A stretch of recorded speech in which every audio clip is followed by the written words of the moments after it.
Dati po ako nag-abroad. Akala ko sa abroad, makukuha ko yung mga pangarap ko sa buhay. Hindi pala. Iposte ko ng bahay, hindi ko po naitayo. Samantalang sa global, sa maikling panahon lang, nakuha ko po yung pangarap ko.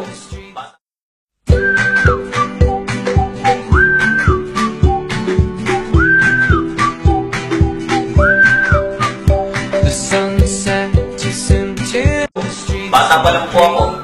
Gusto ko na magkaroon ng sasakyan. Yes, grabe! Dati yung OFW ngayon. Ito na, paano ang sasakyan na namin to? Mag-asawa namin ginagawa to. Kaya kung dito, huwag ka naman kasi sama-sama tulong sa talento. At sigurado akong makukuha rin yung pangarap ko sa buhay. Yes, Facebook lang. Grabe, kung marunong ka mag-Facebook, kaya-kaya mo rin to. Kami, nagawa namin, pang second car na namin to ngayon. Kaya power, grabe. Gusto ko lang mapunta sa iba't ibang bansa. Nakuha ko po.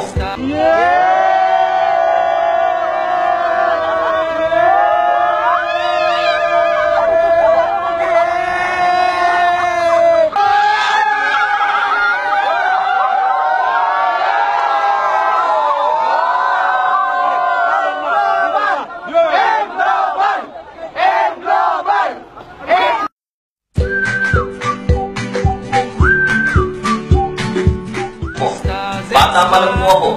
Gusto ko na magkaroon ng magandang bahay. Dahil yung bahay ko namin sa Tumisaw, barong-barong lang. Pero dahil sa global, just in 4 years lang, bahay, sasakyan, travel abroad, binigay ko sa akin ng global. Iba pala ang pakiramdam ko pag nasa magandang bahay ka na nakatira.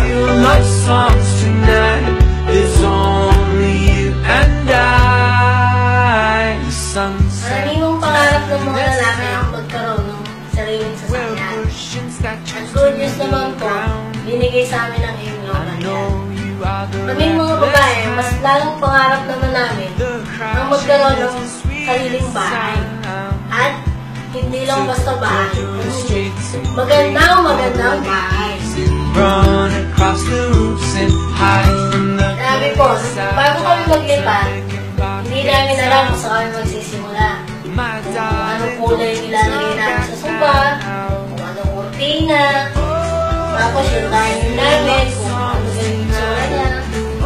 Tapos yung pinaka-lumit doon, sa TV. Kung nalaman ko yung presyo, nanghina ako sa presyo. Pero okay lang, kasi nasa yung global na.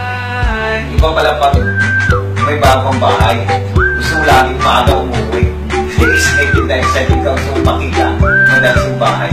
The sunset too soon tonight. Now we are in the last of light.